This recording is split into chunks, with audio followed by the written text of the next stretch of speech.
Hai guys, Assalamualaikum dan salam sejahtera kembali lagi di Tengku Ruk Channel. Kepada kalian yang menonton video ini, hari ini saya akan mereaksi tentang keunikan yang terdapat pada negara Indonesia yang tidak terdapat pada negara asing. Yang mana di sini ada satu video dari channel Dunia Seleb ya, yang mana tajuknya Bangga Cuma Orang Indonesia yang bisa buat cara ini.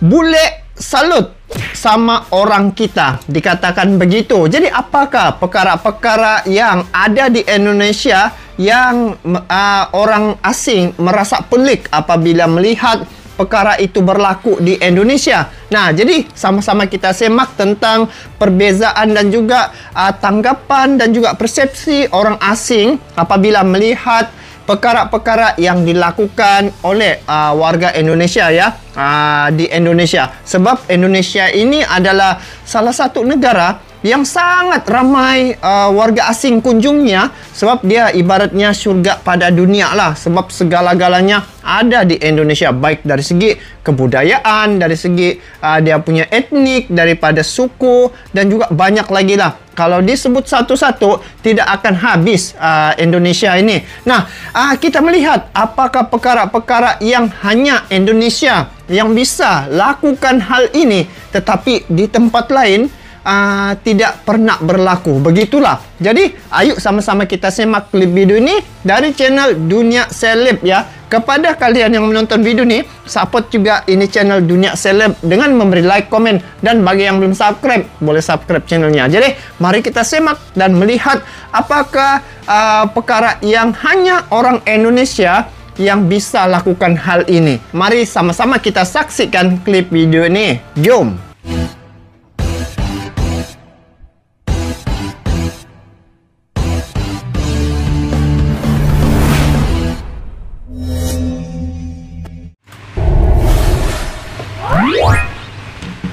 Dunia Seleb. Halo semuanya, apa kabar? Sebagai negara yang dikenal akan keindahannya, Indonesia memang kerap menjadi sorotan turis mancanegara. Maka tak heran jika banyak turis mancanegara yang berkunjung ke Indonesia. Tidak hanya keindahannya, Indonesia juga dikenal dengan keberagamannya, memiliki 300 kelompok etnis bahkan lebih, membuat Indonesia semakin memiliki citra baik di dunia internasional. Bukan itu saja, Indonesia juga terkenal dan kerap menjadi sorotan lantaran terdapat banyak hal-hal unik yang dilakukan warga Indonesia yang membuat para bule merasa aneh. Penasaran bukan hal unik apa saja? Berikut. Hal unik yang dilakukan oleh Indonesia menurut pandangan orang asing, perkara tu unik lah. Padahal biasa saja pun, tetapi bagi orang asing dia rasa unik ya. Itulah ramai orang datang ke Indonesia sebab dia nampak kelainan lah yang ada di Indonesia ini. Mari kita tengok 7 kebiasaan orang Indonesia. 6 kebiasaan. 6 kebiasaan orang Indonesia yang dinilai aneh di mata bule. Bule ya.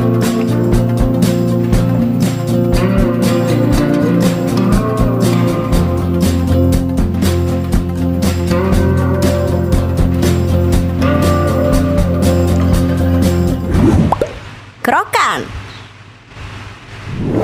Sebagian besar orang Indonesia dipastikan pernah melakukan kerokan. Bagaimana tidak, hal ini sudah dianggap sebagai budaya di Indonesia. Biasanya, kegiatan kerokan dilakukan menggunakan koin dan dilumuri minyak untuk mencegah seseorang terkena masuk angin dan pegal-pegal. Setelahnya akan muncul bekas merah di kulit. Mendengar masuk angin saja sudah membuat banyak bule keheranan. Tak sedikit bule merasa aneh ketika melihat bekas kerokan yang berada pada kulit orang Indonesia. Kerokan ya. Macam ni ya. Pakai duit guys. Ada lihat diletak minyak kah itu? Traktir ulang tahun. Tadi kerokan ini takdir ulang tahun. Kalau di Indonesia sepertinya sudah menjadi tradisi, setiap warganya yang berulang tahun harus mentraktir makanan teman-teman atau kerabatnya. Namun hal ini malah dianggap aneh oleh bule. Mereka beranggapan seharusnya teman-teman atau kerabatlah yang memberikan hadiah atau traktir makan bagi yang berulang tahun. Oh, ya betul lah. Di sini sama juga. Yang kalau macam hari jadi ya, ulang tahun, yang orang hari jadi itu yang panggil tetamu, kenduri doa selamat, macam tu, doa kesyukuran macam tu, kasih makan orang-orang begitu. Oh, diorang rasa pelik ya. Kalau orang asing nih, dia kalau diorang mungkin diorang yang bagi makan orang yang birthday itu begitulah. Mungkin. Nah ini, Allah cempluk pula. Makan cabai Oke, mentah. tadi. Makan cabai mentah, lada mentah. Dalam urusan makan, Kalau kami sebut para lada. bule juga menyoroti kebiasaan orang Tapi Indonesia ini besar yang gemar pula. makan cabai mentah. Hai, bagaimana Wow. bisa kamu beranggapan ini aneh? Bagi kita orang Tapi kalau yang Indonesia, kecil tuh, tak sedap lengkap tuh, guys. rasanya bila memakan gorengan jika tidak dibarengi dengan cabai. Memang kebanyakan bule tidak Wow. memiliki kemampuan untuk menahan rasa pedas, sehingga mereka beranggapan hal ini aneh.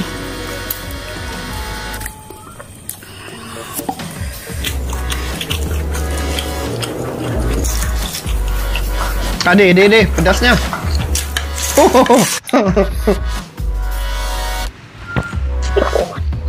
Jangan ditiru gaya ini kalau tidak kuat. Jongkok. Jongkok. Ini jongkok. Yang menjadi sorotan Oh, di duduknya sini nih. adalah gerombolan anak-anak muda jongkok di pinggir jalan. Mereka asik bercengkrama sambil menghisap tembakau. Terkadang mereka berkumpul dalam posisi jongkok tersebut dalam waktu yang tidak sebentar. Bagi sebagian bule, hal ini sangat mengherankan. Pasalnya, kebanyakan bule kesulitan melakukan posisi jongkok hingga mereka heran melihat orang Indonesia dapat dengan nyaman melakukannya bahkan dalam waktu yang sangat lama. Saya tengok kalau duduk jongkok nih, kenapa Indonesia di sini pun sama begini? Mungkin disebabkan kalau duduk terus di tanah begitu kan, dia kotor kan. Jadi kita nih budaya Timur. Jadi bila orang Timur nih dia dari kebersihan tuh dia jaga ya. Jadi dengan duduk begini nih dia tidak langsung terkena pada tanah.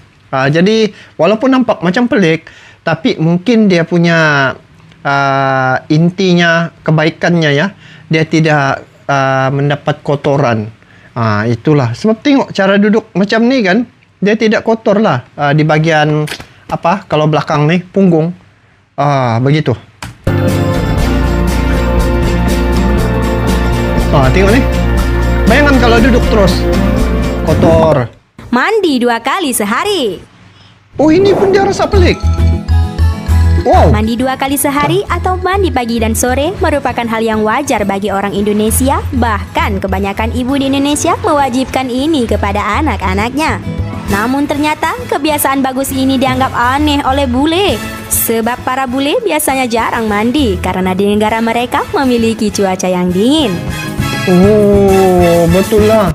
Kalau di sana kan musim salji begitu kan, tempat sejuk, jadi mungkin itulah tidak kerap mandi.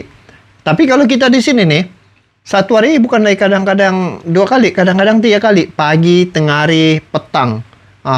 Kadang-kadang lah yang tengah hari itu. Tapi kebiasaannya pagi dan petang. Tapi itu pun mereka rasa pelik ya, mandi 2 kali. Wow, begitu ya pandangan mereka. Manggil orang asing bule. Ini. Manggil orang asing bule. Kejap.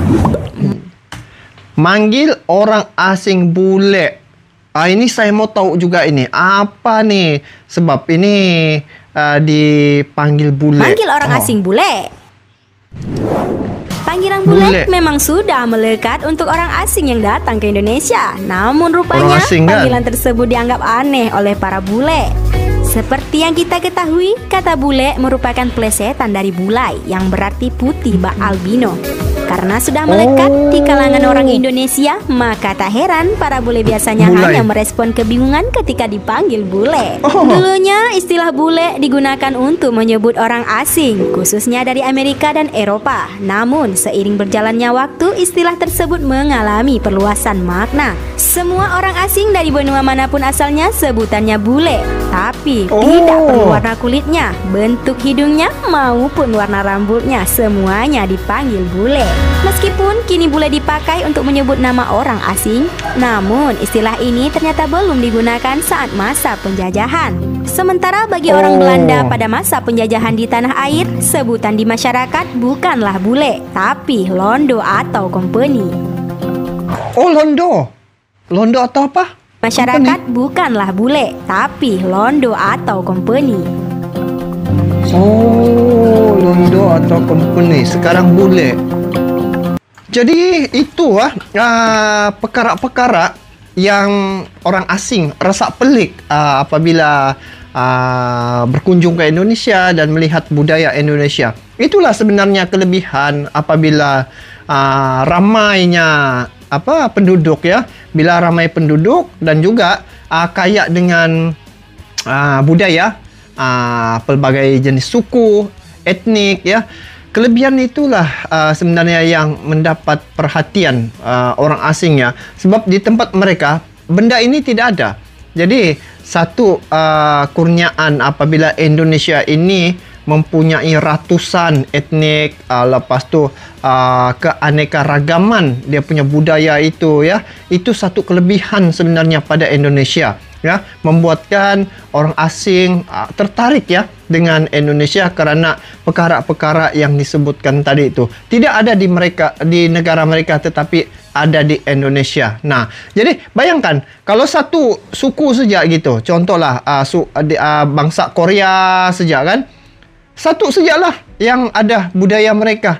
Tidak ada yang kepelbagaian itu. Tapi kalau di Indonesia, nah segala-galanya ada, pelbagai ya jenis budaya. Jadi dari segi orang punya pengamalan juga warisan budaya itu berbeza-beza, membuatkan ramai orang rasa kelainan dan juga tertarik ya sesuatu yang baru. Itu kelebihan yang ada pada negara Indonesia yang saya tengok ya.